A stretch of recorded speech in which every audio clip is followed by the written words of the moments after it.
Hello বন্ধুরা, আপনারা যারা পাখি পালেন তারা অবশ্যই অনেক সমস্যার সম্মুখীন হন।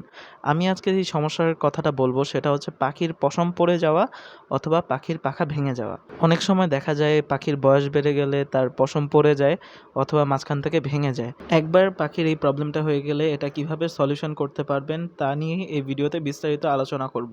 এখন স্ক্রিনে যে পাখিটাকে দেখতে পাচ্ছেন এটার বয়স ৩ বছর প্লাস। তো আমার এটার ২ বছর পর্যন্ত পাখা ঠিকই ছিল। কিন্তু আস্তে, আস্তে ওর পাখা পড়তে শুরু করে আর মাঝখান থেকে ভেঙে যেতে শুরু করে। আপনি যদি খেয়াল করে দেখেন আমি কিন্তু ওর পাখা ভাঙিনি অথবা কাটিওনি।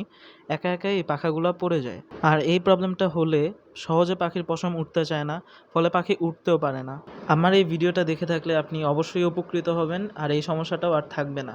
আজকে যে মেডিসিনটা নিয়ে কথা বলবো সেটার নাম হচ্ছে জিজভেট। এটা আপনি যেকোনো পাখির দোকানে বা পেট শপে পেয়ে যাবেন। আপনার সকল প্রকার পাখিকেই দিতে পারেন, শুধু বাজিঘর যে এরকমই না। বাজিঘর পাখিকে এই ওষুধটা কতদিন দিবেন এবং কী পরিমাণে দিবেন তা আমি আজকে আপনাদের বলে দিচ্ছি। আপনারা প্রথমে একটি পাত্রে ১ লিটার পানি নিয়ে নেবেন এবং ১ লিটার পানির জন্য ওষুধের পরিমাণটা হচ্ছে 2.5 ml। আর হাফ লিটারের জন্য আপনারা 1.2 থেকে 1.3 ml নিতে পারেন। আমি একটা সিরিঞ্জ দিয়ে মেপে নিচ্ছি, আপনারা চাইলে ড্রপার দিয়েও মেপে নিতে পারেন। মেডিসিন মেপে ওই পানিতে মিশিয়ে দিবেন যে পানিটা একটু আগে নিয়েছিলেন।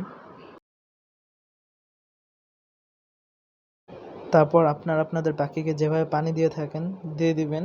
আর এই ওষুধটা একদিনের বেশি রাখা যাবে না। আপনি যদি সকালবেলা ওষুধটা দেন, এই ওষুধটা রাতে চেঞ্জ করে দিতে হবে, আবার পরের দিন সকালবেলা দিতে হবে। মেডিসিনটা ৫ থেকে ৭ দিন কন্টিনিউ করবেন।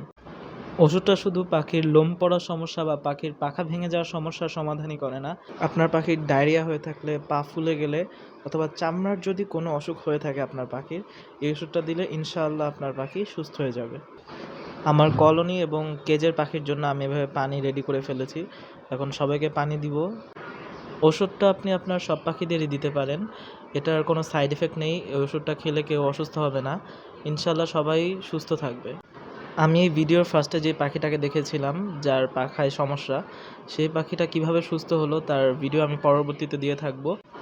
পরবর্তী এইসব ভিডিও পেতে হলে আমার চ্যানেলটিকে সাবস্ক্রাইব করে পাশে থাকা বেল আইকনটি প্রেস করে রাখবেন, যেন আমি আমার ভিডিও আপলোড করলে আমার সব ভিডিও আপনারা সবার আগে পেয়ে যান। ভিডিওটি ভালো লাগলে এবং আপনি উপকৃত হলে আমার ভিডিওটি লাইক করবেন এবং এই ভিডিওটি শেয়ার করে দিবেন আপনাদের বন্ধুদের মাঝে। আজ এই পর্যন্তই। আল্লাহ হাফেজ।